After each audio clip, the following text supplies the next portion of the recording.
ಎಲ್ರಿಗೂ ನಮಸ್ಕಾರ. ನಮ್ಮ ಅಡುಗೆ ಚಾನೆಲ್ಗೆ ಸ್ವಾಗತ. ಇವತ್ತಿನ ವಿಶೇಷ ದಿಢೀರನೆ ಮಾಡೋ ಅಕ್ಕಿ idli recipe, instant rice idli recipe.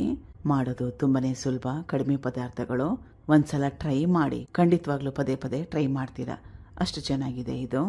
ಅವಲಕ್ಕಿ 3/4 ಗ್ಲಾಸಷ್ಟು.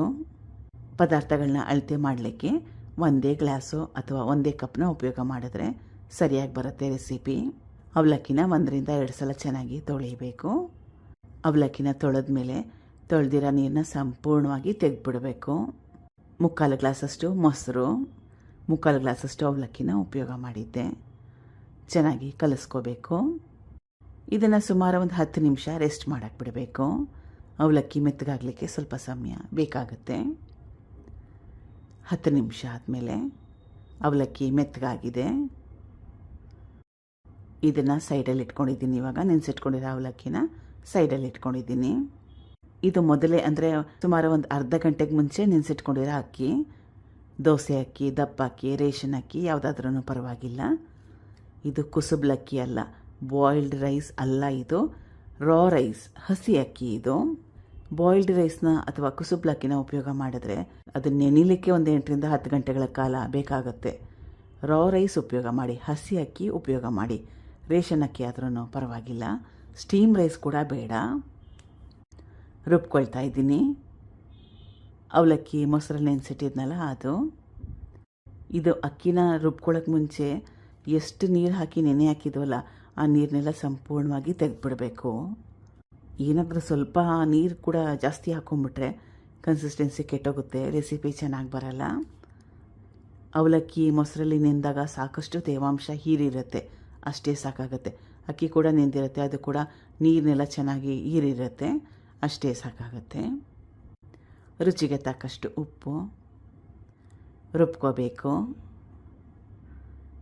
ರುಬ್ಬಿದ್ದಾಗಿದೆ.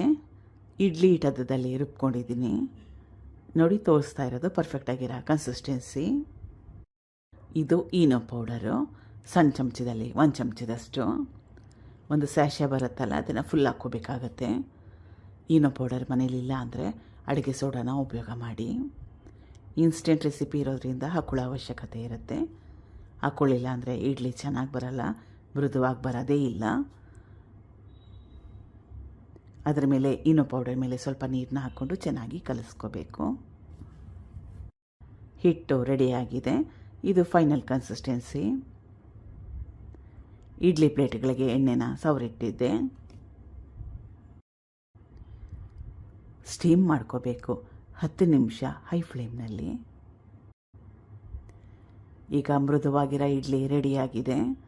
ಸ್ಟೀಮ್ ಆದಮೇಲೆ ಅಂದರೆ ಸ್ಟೀಮ್ ಆದಮೇಲೆ ಗ್ಯಾಸ್ ಸ್ಟವ್ನ ಆಫ್ ಮಾಡ್ಕೊಂಡ್ಮೇಲೆ 1-2ರಿಂದ 3 ನಿಮಿಷ ಹಾಗೆ ಬಿಡಿ, ಇಡ್ಲಿ ಎಲ್ಲ ಕರೆಕ್ಟಾಗಿ ಸೆಟ್ ಆಗುತ್ತೆ.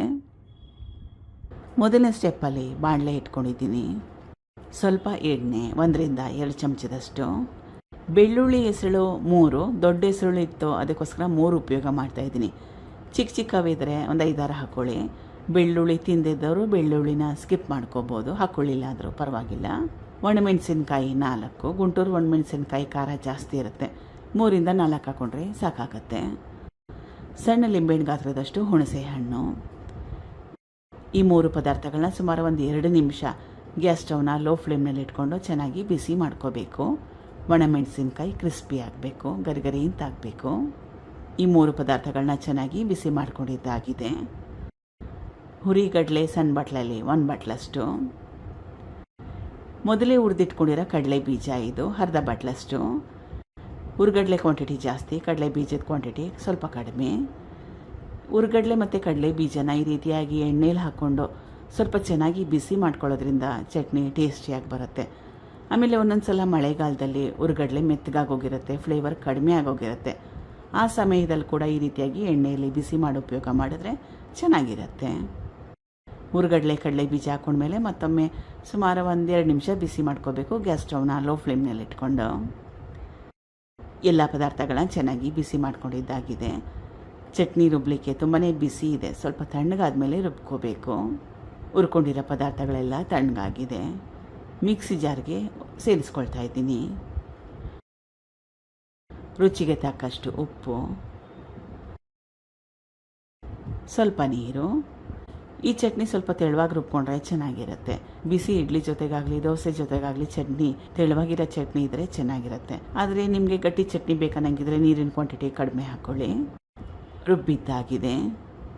ಒಗ್ಗರಣೆ ಸೇರಿಸ್ಕೊಳ್ತಾ ಇದ್ದೀನಿ. ಒಗ್ಗರಣೆಗೆ ಎಣ್ಣೆ, ಸಾಸಿವೆ, ಹಿಂಗು, ಕರಿಬೇವಿನ ಸೊಪ್ಪನ್ನ, ಉದ್ದಿನಬೇಳೆನ ಉಪಯೋಗ ಮಾಡಿದ್ದೆ. ಟ್ರೈ ಮಾಡಿ ನೋಡಿ. ತೆಂಗಿನಕಾಯಿ ಅವಶ್ಯಕತೆ ಇಲ್ಲ, ಕಾಯಿನ ಉಪಯೋಗನೇ ಮಾಡಿಲ್ಲ. Thank you for watching. ಧನ್ಯವಾದಗಳು.